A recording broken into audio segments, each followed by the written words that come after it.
अस्सलाम वालेकुम, खुश आमदीद हमारे चैनल पे। मैं हूं आपका मेज़बान नूर हसन। आज मैं आपके लिए रेसिपी लेके आया, वो है आलू और चिकन का सालन। ये बहुत मज़ेदार बनता है और बहुत अच्छी खुशबू इसकी आती है। आपको, आपके घर वालों को आप इसको दावत पे भी बना सकते हैं। ये इतनी मज़ेदार ये सालन बनता हुआ। चले जी, अब हम बनाना शुरू करते हैं आपका टाइम ज़ाया किए बगैर। चिकन है मेरे पास 1 किलो। मैंने छोटी छोटी बोटी करवाई है, आपने भी इस तरीके से बोटी करवानी है। और आधा किलो मेरे पास आलू है, ये उबले हुए आलू है, मैंने उबाल के रख लिए। चले जी, अब हम बनाना शुरू करते हैं। 3 टेबलस्पून मैंने घी डाल लिया।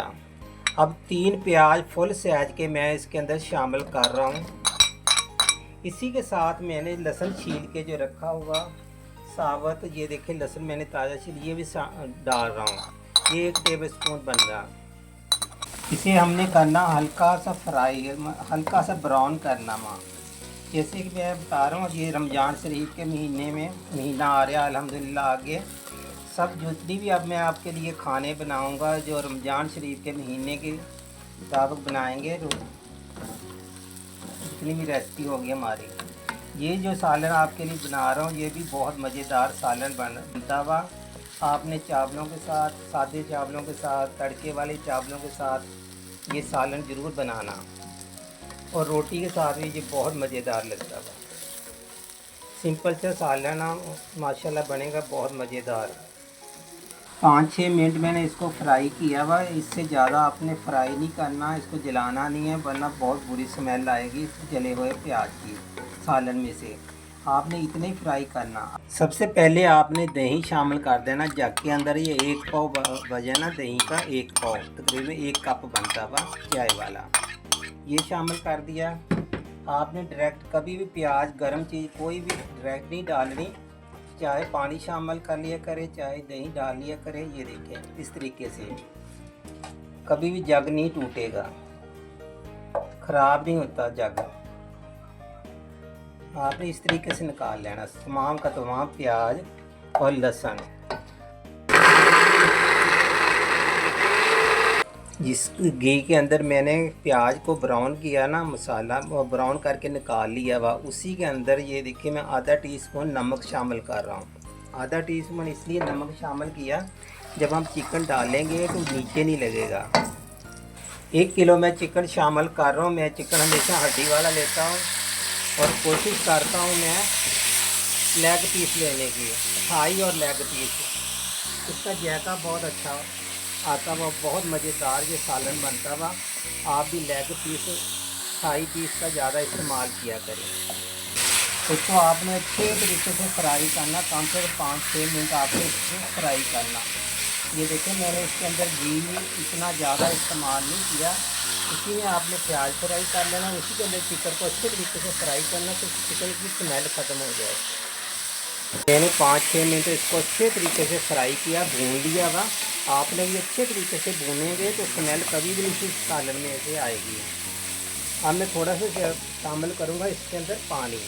तो जब भी आपको मसाला डालें तो आपने सबसे पहले थोड़ा सा पानी शामिल कर लिया करें, मसाला जलना नहीं चाहिए।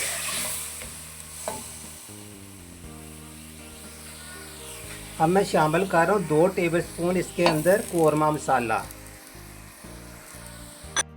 अब मैंने 2 टेबलस्पून इसके अंदर कौरमा मसाला शामिल कर दिया था। इसको भी हम अच्छे तरीके से भूनेंगे 2-3 मिनट के लिए, तो इसका भी गरम कौरमा मसाले का भी जो है ना, मिर्चों का कच्चा पानी दूर हो जाएगा। अच्छे तरीके से आपने भून लेना। मसाले को मैंने बहुत अच्छे तरीके से भून लिया हुआ। आपने जब भी कोई मसाला भूने, चिकन वगैरह, गोश्त वगैरह, इस तरीके से थोड़ा थोड़ा पानी का छट्टा लगा लगा के भून लिया करें। जितना अच्छा आप मसाला इसको भूनेंगे उतना अच्छा आपका सालन बनेगा। मसाला मैंने अच्छी तरह के चिकन को भून लिया। अब शामिल कर रहा हूँ मैं आधा किलो आलू। इसके अंदर मैंने उबले हुए आलू उबाल लिए थे, उबालने के बाद ये शामिल कर दिए। 1-2 मिनट आपने और इसको भूनना है। आलू हमारे उबले हुए हैं, छोटे आलू है इसलिए मैंने उबाल के छील के डाले हैं। आप भी छोटे आलू ले लें, अगर आपके पास बड़े आलू हो तो आप अपनी मर्ज़ी से भी काट के डाल सकते हैं। अब जो मैंने दही के अंदर प्याज और लहसुन जो मैंने पीस लिया था, मिक्सर बनाया था, अब मैं वो शामिल कर रहा हूँ।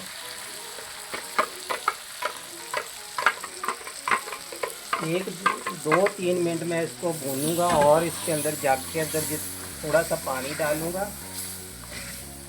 तो जग हमारा साफ़ हो जाएगा। अब मैं शामिल कर रहा हूँ इसके अंदर पानी, थोड़ा सा जग साफ जो करके जग में डाला था, ये इतना। अब मैंने बिल्कुल हल्की आंच कर देनी है। ये देखें, इतना इसमें ऑयल वगैरह नहीं है। हल्की आंच पे हम इसको पकाएंगे 10 से 15 मिनट ढकना लगा के। 15 मिनट बाद मैं ढकना इसका हटा रहा हूँ।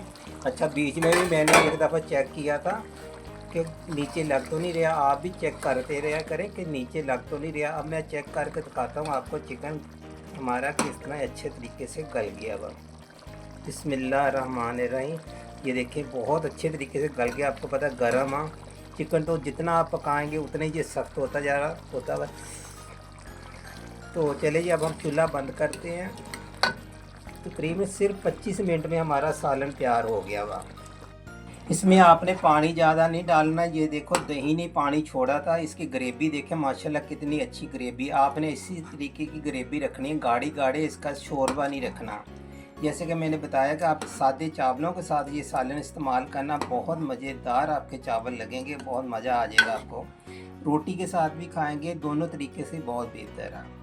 मैं आपके लिए आसान रेसिपियाँ लेके आता हूँ, ये भी बहुत मज़ेदार बनी हैं। आपने इसी तरीके से मुझे कमेंट करके बताया करें। तो जो पहली दफ़ा भी इंशाल्लाह ये बनाएंगे ना, जिस तरीके से आज मैंने आपको मसाला बताया हुआ, तो अनजान इंसान भी ये सालन बहुत मज़ेदार बना सकता हुआ। इसी तरीके से आपने मुझे कमेंट करके ज़रूर बताया करें आपको कौन सी रेसिपी हमारी अच्छी लगती है, कौन सी चीज़ पसंद है, कौन सी नहीं पसंद। मैं आपके लिए वही बनाऊं जो आपको पसंद हो। आखिर पे आपने प्याज और टमाटर चॉप किए ऊपर ऐसे डाल देनी है। मुझे दीजिए इजाज़त, फिर मिलेंगे कोई नई रेसिपी के साथ। अल्लाह हाफ़िज़।